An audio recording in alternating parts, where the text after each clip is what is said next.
Okay, so we will talk about incomplete dominance. So let's say we have a red flower here, and let's say we have a white flower, um, but instead we will use, so to say white, I will use black. So let's say that white, I'm not gonna write it, but okay, so white is black, we know. So now I have a white flower. So this means that red flower will be, this red flower will be CR, CR, and this white flower here will be C white, CW.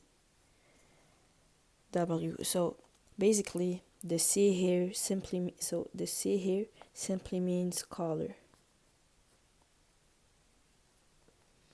and the W simply means white. So now let's say that we cross these two flowers.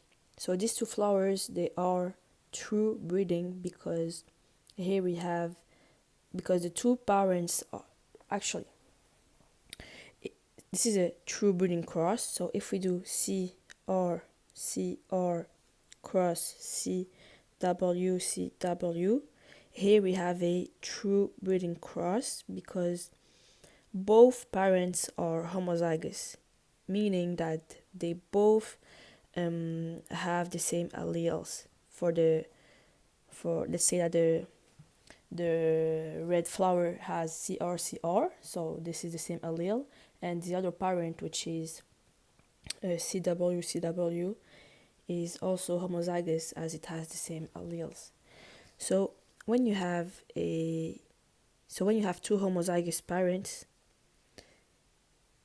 and you do a cross, this is a true breeding cross, and it will produce the F1 offspring generation. So if we do the Punnett square, so here we have, I'm going to stay consistent. Here I'm going to write CR, CR. Here CW, CW.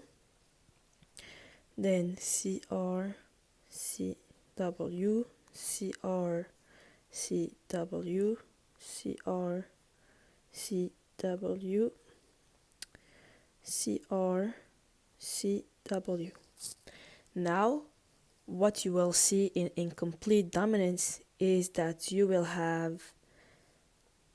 not have all red flowers, but you will have pink flowers, a color between red and white.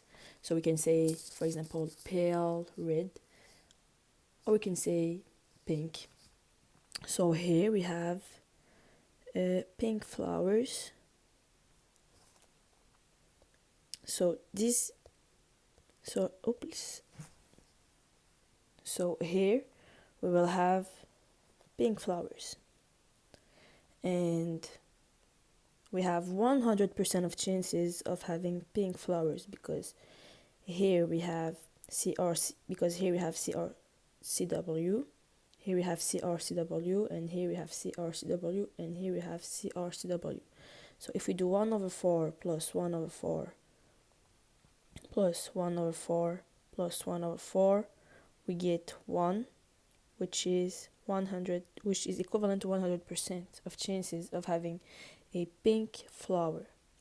Now, what if we do an F2 offspring generation?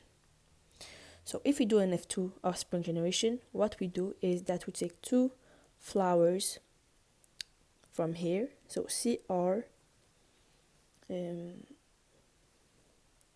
so we do CR, CW, cross CR, CW, we will have the F2 offspring generation. Now we will do the same thing, CR, CW, CR, CW. Here we will have CR, CR, and then here we have CR, CW, here CR, CW, and here we will have CW, CW. So basically here what we have is a different ratio, because incomplete dominance is a pattern from the modified Mendelian pattern. We say modified because here, as we can see, we will have 1:2:1 ratio. How is that? Well, simply because here we have 1 CRR, we have 2 CRCW, and we have 1 CWCW. And so here in the first one we will have as a phenotype red flowers. In the second one we will have as a phenotype pink flowers.